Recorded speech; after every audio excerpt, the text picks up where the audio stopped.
Il m'a frappé le jour du mariage, le soir, en rentrant. Là, c'était vraiment, là par contre, c'était les 3 nuits qui se sont suivies, c'était Saw en direct, le film d'horreur, séquestration, frappé pendant 3 jours. C'était un film d'horreur en live. Je croyais, moi qui aimais bien le film d'horreur, là, je disais, bah, mince, c'est moi qui suis dans un film d'horreur. Et c'était vraiment ça, un vrai film d'horreur en live. C'était horrible, atroce. Je vois que ça dans les films, mais je l'ai vécu. Je me dis, mais il ne boit pas, il ne fume pas, il n'est pas sous emprise de quoi que ce soit. Euh, il me fait ça à moi. Pour quelle raison? Mais j'étais pour une histoire de, ouais, tu te rappelles quand tu étais petite, quand on était enfant, tu m'as dit non, je t'ai offert un cadeau, tu l'as refusé. Je me rappelais même plus. Et c'est ça qu'il me disait. Enfin, et puis dans un calme, il était d'un calme terrifiant, je me rappellerai. Et moi, je suis plutôt quelqu'un d'explosif. Donc, s'il y a un problème, on va tout de suite dire, ouais, t'as cherché, tu l'as énervé, enfin, quelque chose. Non, pas du tout. Il était d'un calme. Il prenait un plaisir à utiliser les ciseaux, à me rentrer les ciseaux, à les faire ressortir dans n'importe quel côté de mon corps. Et ça, devant mon enfant. Et non, il a essayé de me brûler, mais ça n'a pas marché. Enfin bref, c'était... oh non, c'était... Ça pendant les 3 jours qui suivent le mariage. Ouais. Donc vous vous mariez, vous rentrez, et tout de suite, ça commence. Enfin, ça. Ouais. Parce que pour lui, je l'ai épousé parce que j'étais obligée. Je ne l'ai pas épousé par amour. Mais en même temps, je lui disais, mais en même temps, comment veux-tu que je t'aime? Tu me rappes depuis le départ, t'es méchant avec moi, je peux pas t'aimer. Tu m'as demandé de faire ce que tu voulais, maintenant, voilà, t'es mariée. Le jour du mariage, j'ai failli dire non. À la mairie, comme ça. J'ai regardé, j'ai dit si, je dis non. Les gens, ils sont là. Après, quand je serai toute seule, qui sera avec moi? À la fois que j'ai appelé la police, ils sont pas venus.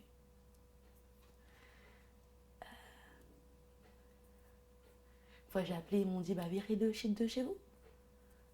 Ah ouais. Je fais comment? Donc là, je savais pas quoi faire. Sincèrement, je savais pas me tourner vers qui, je savais pas du tout. Et j'ai rien dit. J'ai dit oui. Alors que tout mon être entier disait non. J'ai dit oui. Il était content, hein. Mais pas le soir. Pas quand tout le monde est parti, qu'on s'est retrouvés tous les deux avec la petite. Là, c'était autre chose. Je sais même pas comment j'ai fait pour m'en sortir. Donc, les 3 nuits là, d'horreur sont passées. Je me retrouve à me réveiller alors que je pensais jamais pouvoir me réveiller avec d'atroces douleurs parce que je sais pas si vous êtes déjà fait poignarder à plusieurs endroits, mais lorsqu'on vous vous faites poignarder, au début vous sentez rien, mais après vous sentez toutes les douleurs. Toute la partie elle est et limite c'est comme si vous êtes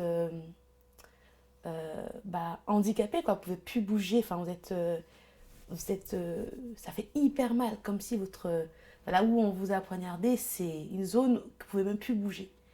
Et moi, j'étais là, partout, là, sur le bras, et par ici aussi, et j'étais enceinte en plus, hein. Parce que j'ai jamais eu de rapport sexuel correct avec lui, parce que je voulais pas. Donc, c'était des coups de violence, il me passait dessus. Et là, ce soir-là, en plus, il m'est passé dessus alors que j'étais allongée dans le lit, matelas, mais rempli de sang. C'était sur mon sang, sur moi.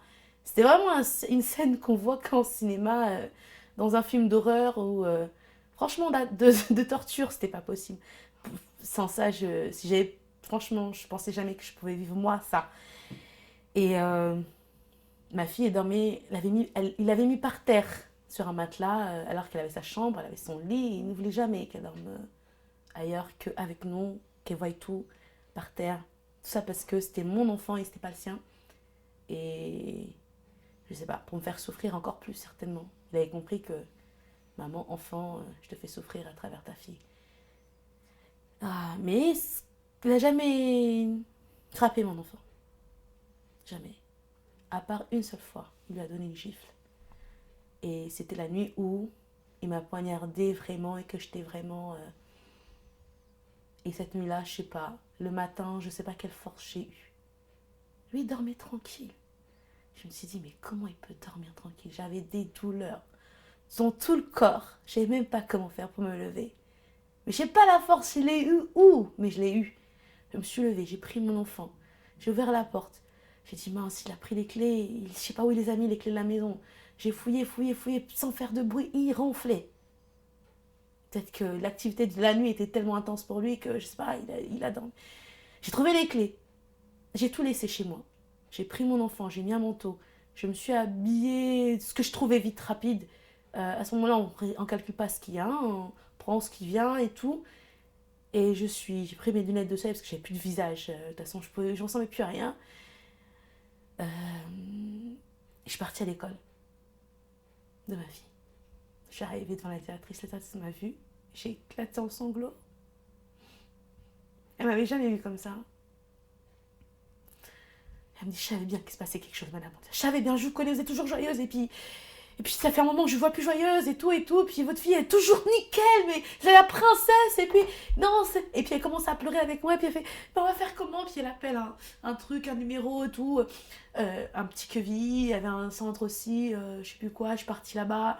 Ils m'ont emmenée, ils m'ont vu dans quel état j'étais. J'arrivais même pas à marcher, j'avais mal partout. Ils m'ont ramenée à l'hôpital.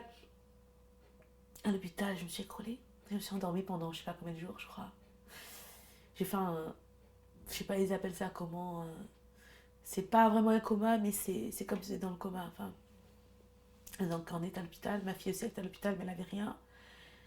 Et je pouvais pas marcher, j'étais en chaise roulante quand je me suis réveillée. Vraiment en chaise roulante. Et comme ça, ma vie a basculé du jour au lendemain, comme ça.